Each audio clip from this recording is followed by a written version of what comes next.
What's good, sports family? So today we'll be doing another NBA offseason grade. Today we'll be doing the Memphis Grizzlies. Do they do good this offseason? Do they do bad? Are they going to be a playoff team or not? So let's get started. Memphis Grizzlies 2025 offseason breakdown. The Memphis Grizzlies are heading into a new era after a dramatic 2025 offseason. With Desmond Bane traded, the team shifted gears to retool around Morant and Jaren Jackson Jr., pretty much focusing more on balanced scoring, improved spacing, and experienced depth. Key moves this offseason. Desmond Bane traded. Memphis traded away Bane, who averaged 23.7 points per game, 4.4 rebounds per game, 5.0 assists per game in 2024-25 season in a blockbuster deal. While Bane was one of the league's best young shooters, the front office decided his skill set overlapped too much with Ja and wanted a more versatile wing scorer. New wing scorer acquired. In return, Bane's Grizzlies landed proven two-way wing who can create his own shot, defend multiple positions, and take pressure off Ja Morant in crunch time, which, if I'm correct on that, that is Kadavius Caldwell-Pope or Cole Anthony. I think it's Pope. Veteran point guard signed. The Grizzlies added a veteran floor general to, focus the second unit. This is a direct response to their struggle whenever Morant was off the court. 2025 NBA draft. The Memphis Grizzlies used their 2025 pick on a defensive-minded forward, adding length and toughness to a team that thrives on grit and physical. Role player addition. The team brought in two 3-and-D specialists to improve spacing, something that has been a weak spot for Memphis in recent years. Why these moves make sense. Shifting offensive identity. Without Bane, the Grizzlies are leading into Ja Morant as the clear primary option while surrounding him with size and defense. More balanced scoring. The new wing scorer ensures Ja doesn't have to carry the entire offensive load, something that wore him down in the past season. Bench depth.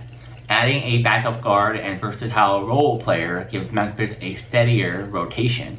And last but not least, defensive core is still intact. Jaren Jackson Jr. remains the Defensive Player of the Year caliber anchor, while new forward fit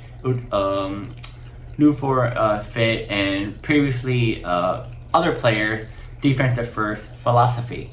And outlook for the 2025 season for the Grizzlies is the Grizzlies team will look very different without Bane, but the front office believes the roster is better balanced for playoff basketball. With Ja Morant healthy and motivated, Jaren Jackson Jr. controlling the paint and new pieces that added size, shooting, and versatility, Memphis is aiming to climb back into the top tier of the Western Conference.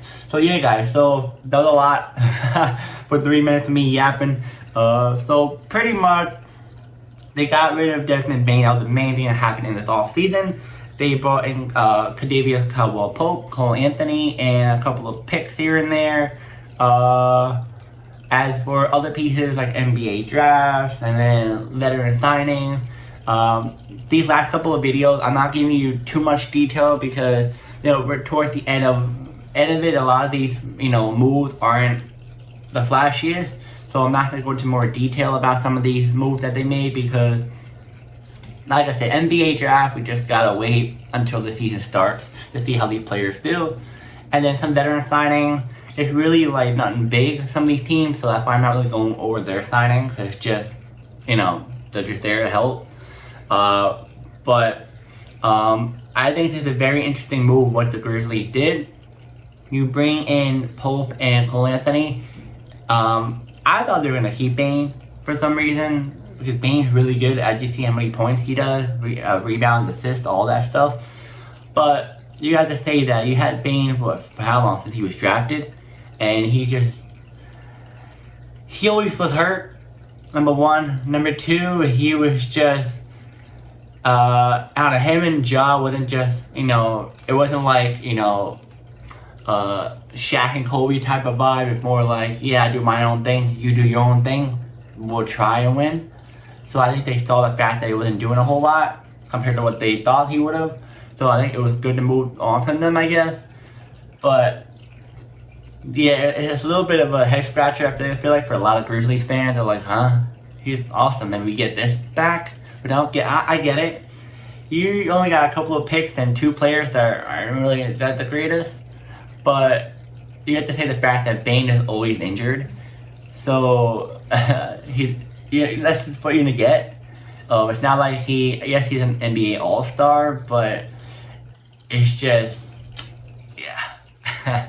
But as for everything else with the Grizzlies, I mean, it's just little moves here and there. I feel like the Grizzlies, you know, if I'm gonna grade their offseason, I guess a C/D. I mean, it wasn't horrendous. I feel like moving on with Bane was a good option, but I feel like they could have gotten something a little bit better back from him. Yeah. As for the playoff play-in or NBA Finals bound, I'm gonna say